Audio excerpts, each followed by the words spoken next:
The Jehovah's Witnesses organization is facing scrutiny in Pennsylvania following allegations of widespread child sex abuse by its members. Earlier this year, we broke the story about a state grand jury's upcoming report on that topic. And now Fox 43's Harry Lee uncovers how the organization is responding to those allegations and the whistleblowers who helped bring the concerns to light.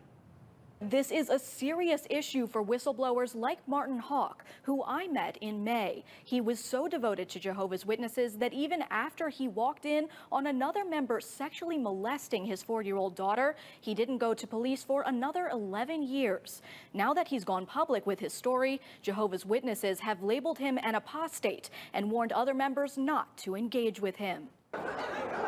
Jehovah's Witnesses are holding 6,000 conventions around the world this year with the theme Exercise Patience. Ahead of a 3-week convention that began July 14th in Reading, Berks County, members providing security received an email with pictures of Martin and Jennifer Hawk. I learned that I was on a watch list by all the attendants or the security brothers who handle security at that convention, not to be allowed into any building. The couple had spoken to Fox 43 earlier this year about their frustrations trying to get justice within Jehovah's Witnesses for their daughter's molestation in 2005.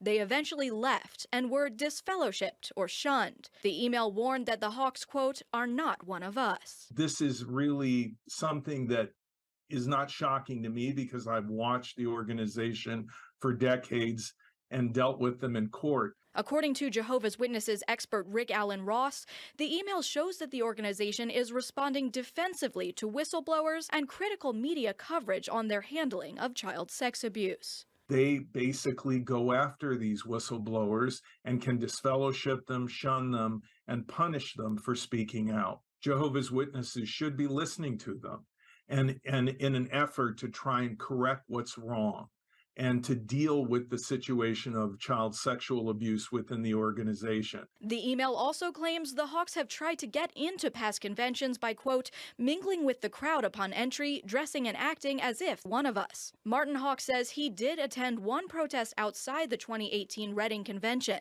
but has never tried to enter under false pretenses. We got permission before we even went. The police knew we were coming. The city of Reading knew we were coming.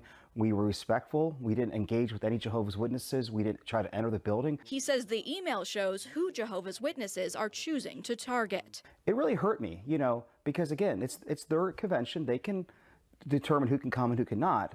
But on the other hand, when I was an elder, I was not allowed to inform the members of the congregation that there was a known child abuser in the congregation. Jehovah's Witnesses responded to our questions about the email with this statement. Our congregants expect and value a peaceful learning environment at our conventions. To ensure the well-being of all who attend, we may at times revoke a person's privilege to attend our Bible education programs when we believe their goal is to disrupt our peaceful gatherings. The grand jury investigation is moving forward. This week, one of the 14 Jehovah's Witnesses that the Pennsylvania Attorney General charged for child sex abuse became the first to plead guilty.